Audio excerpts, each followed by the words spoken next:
So measures of central tendency. Central tendency is the clustering of data around a central value. So a measure of a central value is a single value that attempts to describe a set of data by identifying the central position within a data set or a set of data.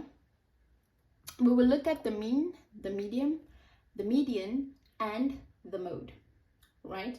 So we will be starting with the mean, which is also referred to as X bar, right? This is a symbol for the mean. So the mean is equal to the sum of all X values over the total number of X values. So this symbol right here also stands for the sum of, right? So we'll look at an example, right, for the mean. By the way, the mean is a good measure of a central tendency when there is no outliers or there are no extreme values. Now, I'll make a practical example. In a classroom, a result of a test, they come back, and obviously we calculate the average, the grade average, or the class average in this instance. And now what happens is that when there's that one learner who maybe performed better than the others, let's say maybe the others averaged at around 20 to 30% because they were not studying, and then there's that one who will come back with that 98%. Now what that does is that will affect the mean. What will it do to the average? It will increase the average and make it seem people did well when they didn't, or the average will be higher than what it would have been if that person did not perform as great as they did. I hope that makes sense. That is why mean is not a good measure of a central tendency when there's an outlier. Is it making sense?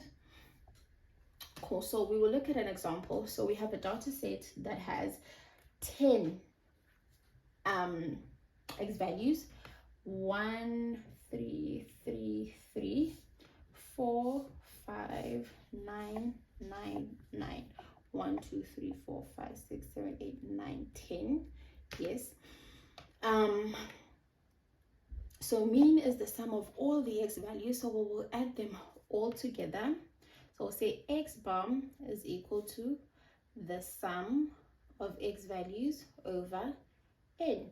I always want to start with formulas, Mna, because sometimes you just never know. Your teachers sometimes are meaty, sometimes they give marks for formulas, sometimes they do not. Just start with your formula. It doesn't hurt. Okay, especially when you're not comfortable with the topic yet and you're still confused with the formulas and stuff like that. The more you put down the formulas as you are practicing will be the more that you are able to memorize the formulas, right? So now we are going to add all of these values together. So we'll say 1 plus, how many 3's are there? 1, 2, 3, 4. 1 plus 4 times 3 plus 4 plus 5, and there are 3 values that are 9, so I'll just say plus 9 times 3 all over 10, because the total number of the X values, they are 10, right?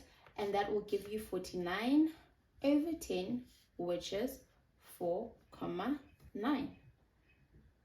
Now the mean is 4,9, right?